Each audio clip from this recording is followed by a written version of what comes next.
1991, le complexe Gaumont-Toulouse commence à vieillir. Un rajeunissement s'impose.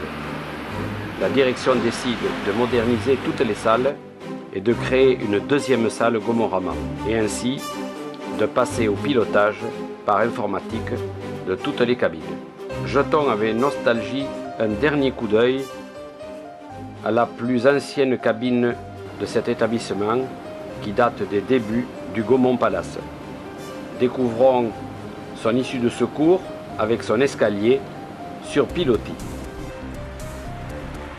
C'était l'époque des salles avec un rideau de scène. Mais tout cela va disparaître sous les bulldozers et autres machines de démolition. En effet, plusieurs mois seront nécessaires pour refaire tout l'établissement.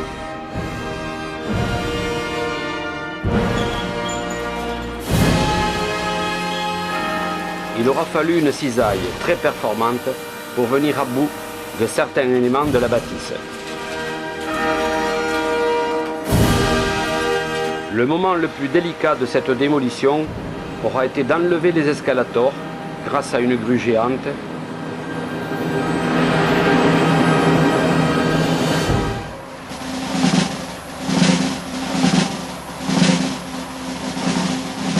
et de les évacuer.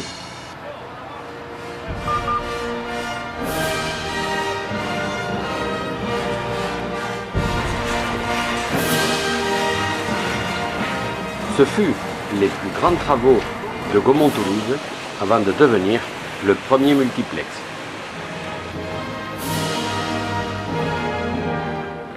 Mais revenons au but de notre visite, découvrir une partie des techniques de la projection.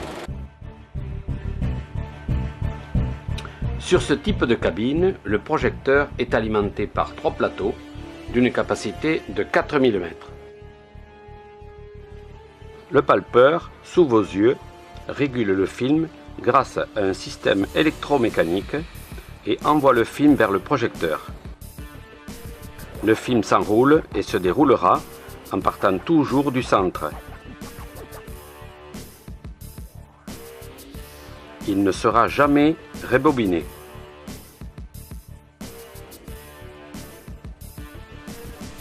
Une régie informatique sert à piloter l'ensemble ainsi que tous les mouvements et fonctions pour une séance de cinéma classique. La console du son comprend de nombreux amplificateurs, les décodeurs Dolby, DTS et numérique.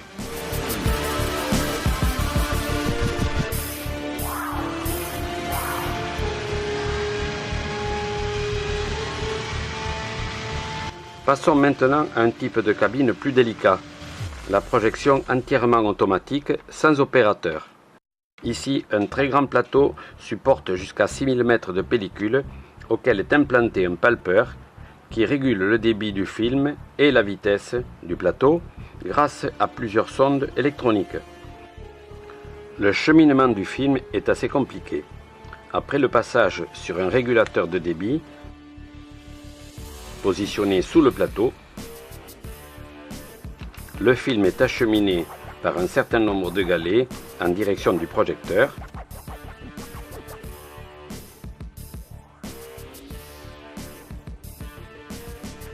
Puis, se fait nettoyer sur un dépoussiéreur ionisateur avant de boucler sur le plateau. La forme bizarre de la galette est maintenue par un tourniquet et un socket afin que la masse pelliculaire reste au mieux positionnée sur le plateau. Ce genre de procédé entièrement automatique avait été inventé pour supprimer du personnel de cabine. On ne peut pas dire que cela fut un grand succès, car de gros problèmes techniques apparurent au cours de son exploitation.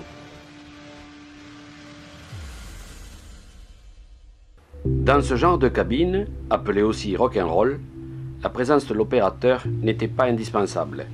En effet, lorsqu'un projecteur est en marche avant, à 24 images secondes, le deuxième est en position rebobinage, à une cadence de 30 images secondes, afin ainsi de rattraper le premier et de pouvoir enchaîner la prochaine séance. La programmation est assurée par une carte perforée qui, grâce à de nombreux relais, remplace les mains de l'opérateur. Aussi, il n'y a aucune perte de temps. Les séances en permanence peuvent s'enchaîner sans aucune intervention.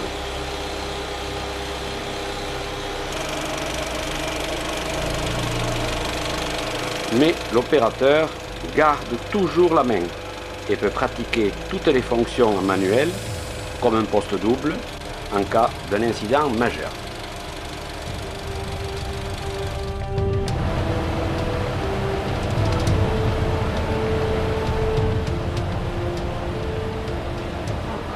Ici, nous voyons en premier l'ajout d'une console supportant la bande magnétique du film.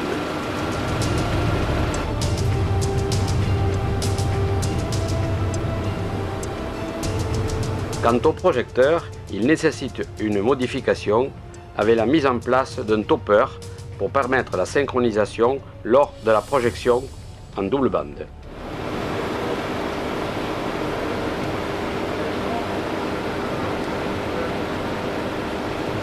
Au passage, vous pouvez observer la bande magnétique avec les têtes de lecture en fonctionnement.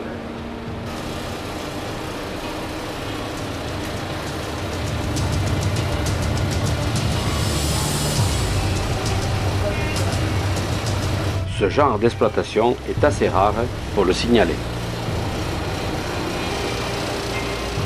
Mais toutes ces images appartiennent désormais au passé. Le numérique a balayé la magie du cinéma. Les frères Lumière ont fermé définitivement leur théâtre.